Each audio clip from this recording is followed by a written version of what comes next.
Okay. Something I said before everybody was in here. Um, I want help from you. I know that I don't know it all, and I don't want to go down there and act like I know it all. When there are issues coming up, I want my office to be available to you where you can call, you can tell me, you can inform me of what will help, what will not help, and why.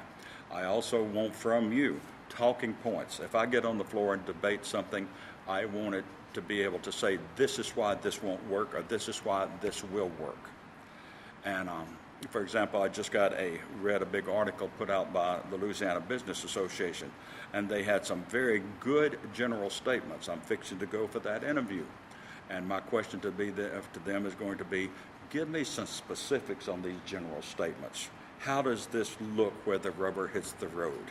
How does this good general statement about business, how do we make it work? Give me some specific examples. So this is something I want from you. I want input from you. Now, during the 8 weeks we're down there, my assistant will have to take the input, but believe me, I will listen to every bit of it. Also, I want people that I can call when I get into something that I'm not sure about.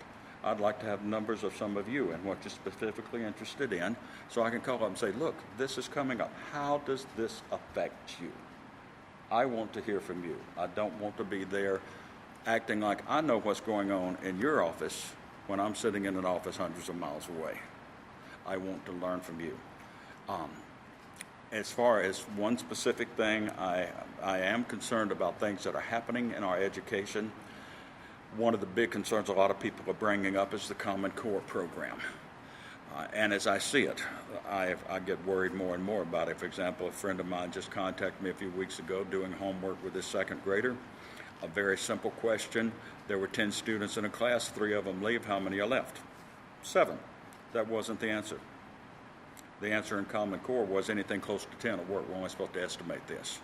Excuse me, I don't want people working in business that can't add and subtract. What happens if the computers go down? Can you do it and can you work on that? So I don't want a program like that, but something that bothers me even more is I tell people it's not just Common Core may be the battlefield right now, but the war is past that. If you look at education in America, the test scores went up until 1979. The ACT and SAT scores peaked in 1979. They have gone down consistently. If that's the 3 times that they've changed the test, and then there would be a jump, and then it would go back down. What happened in 1979 is we had the forming of the National Department of Education, which was supposed to be just an advisory group, but advice was attached to money. So the advice became control, and since that point, education in America has gone down, down, down. If we want our young people to be educated properly, to be able to do jobs, to be able to come out of high school and be able to go into a job or to go into a technical program or to go into college, they've got to learn knowledge that will benefit them from that. And it's not coming from the nationals. We need to put that back into local control as best we possibly can. That's not going to be easy because, again, national comes with money. And sometimes when you break the local control, you might have to break the financial input that they say, if you do our program, we'll give you this money.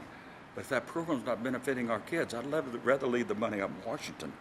I want our kids to be benefited. I want people to learn what they can do. When I see people with a college degree and they can't hold a job because they don't have a skill, something's wrong.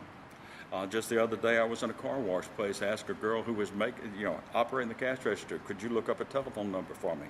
I don't know how to use a phone book. It's simple things that we need. There was one of our state educators that said, nowadays we don't need to learn facts, we need to learn technical thinking.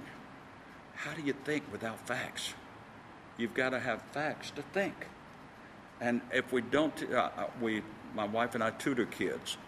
One of the children we were tutoring was a 7th grader, failing on all of her subjects. I tutored her in math and science.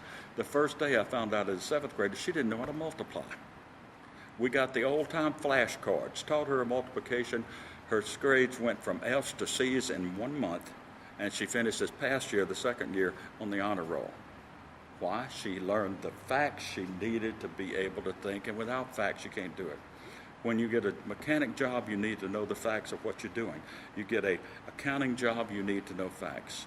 So I want us to get a system where our people are being taught what they need to know to do their jobs completely.